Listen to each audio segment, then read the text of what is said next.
our competitors are producing non-drug industrial hemp.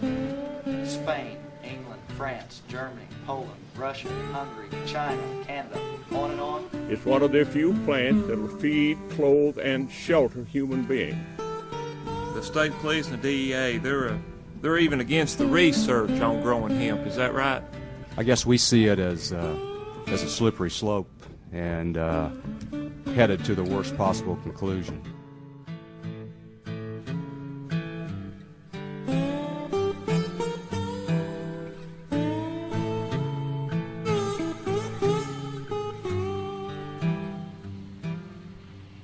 In the waning years of the 20th century, the Earth's most useful crop re-emerged on farms the world over.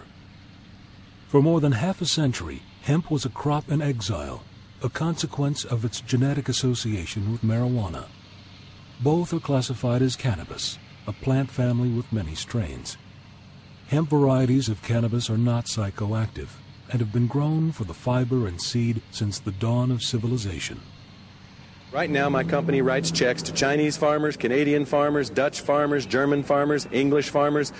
What's wrong with paying American farmers, Kentucky farmers the same money we're paying these people to grow a crop that I can sell? In the countries that have reinstated hemp farming, marijuana remains illegal. In the United States, the Drug Enforcement Administration makes no distinction between the two plants. To the DEA, hemp is marijuana, a Schedule I drug under U.S. law. Industrial hemp and hemp are terms not found in federal drug law. But if in using those terms we're referring to the cannabis sativa plant, then DEA would consider that marijuana. Marijuana is a Schedule I substance, and you would be required to have a registration with DEA as a manufacturer in Schedule I. With uses that parallel cotton, wood, and petroleum, hemp is considered an essential link to a green industrial future. In critical periods of American history, from the Revolutionary era to World War II, growing hemp was a patriotic duty. Thomas Jefferson grew hemp and called the plant the first necessity to the wealth and protection of the country. Wisconsin farmers were the last to grow hemp commercially on U.S. soil. The year was 1957. To bring into the world 200 million new people a year, that nearly equal to the population of the United States, and to not want to bring in a source of shelter and clothing and food is virtually irresponsible.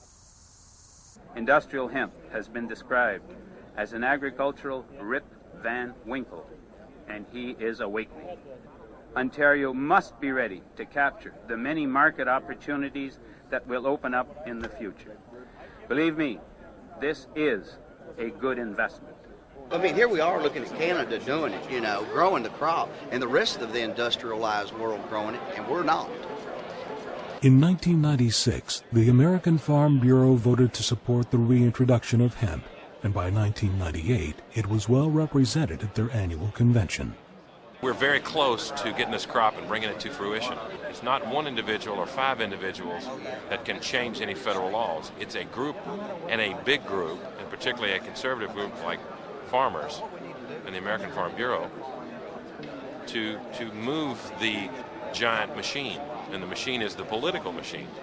Senator Borders, Senator Bradley. Statewide initiatives to grow hemp in the United States are escalating. In 1998, legislation was introduced in Kentucky, a state with a celebrated past in the American hemp industry. The DEA has been firm in its opposition, and together with local law enforcement, vigilant in their presence at state hearings. Now, we in the Justice Cabinet and the administration are certainly very supportive of Kentucky's farmers in their search for profitable alternative crops. Legalized hemp production poses a possible threat to the national drug control strategy. The end result of legalizing hemp production might well be de facto legalization of the cultivation of marijuana. Does this look like marijuana to you? This is an agricultural crop. This is not a horticultural crop. This material right here, when decorticated, which is a separation of the fiber in the herd, can be used to make some of the finest cloths in the world. You can use this material right here to blend with silk. You can blend it with cotton. You can take this material right here and turn it into fiberboard. You can turn it into, this is cellulose. So you can turn this material right here into plastics. This is going to be the renaissance that Henry Ford dreamed of. Henry Ford had a vision of growing automobiles from the soil. At the company's River Rouge plant, researchers used annual crops to develop biodegradable car parts, and in 1941 unveiled a car whose plastic body was made entirely from hemp, wheat straw, and sisal. The bioplastic withstood blows 10 times as great as steel without denting, and its reduced weight promised better fuel efficiency. Hemp's long and very strong fiber makes it a natural product for replacing a number of materials that are made out of petroleum. For example, car bodies. About a third of the Mercedes bodies in Europe are made out of hemp. So I look on the hemp petroleum trade-off as something that really is largely related to those fiber uses. The demand for fibers worldwide is increasing at the rate of 4 to 6% per year.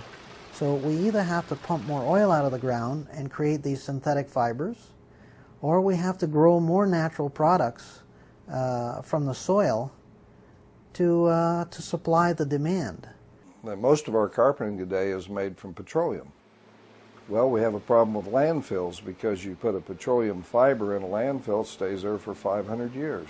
You put a hemp fiber or a car body, which can be made from industrial hemp, you compost it and it turns into topsoil in a matter of a few months. Jeff Gain has worked for the U.S. Department of Agriculture and has held the top positions at both the National Corn Growers and the American Soybean Associations. He is currently working to shape public policy regarding hemp.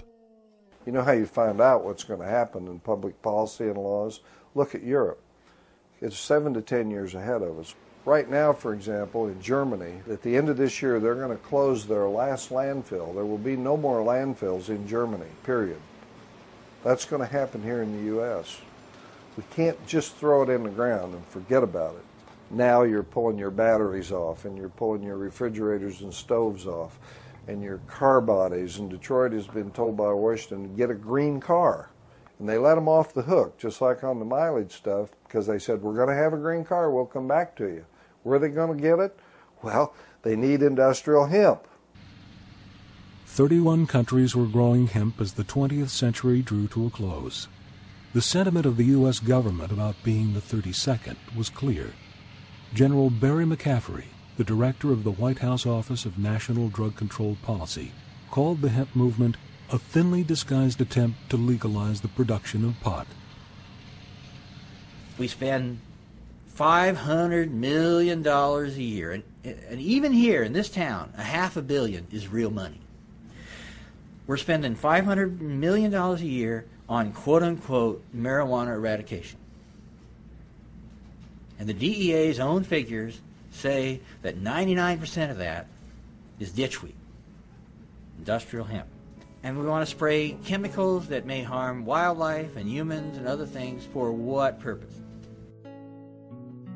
Feral hemp, known as ditchweed, grows wild in the fields and roadsides of America. The DEA's Cannabis Eradication Program funds sheriff departments across the country to destroy it. These plants represent the only genetic repositories of the hemp strains that once grew on U.S. farms.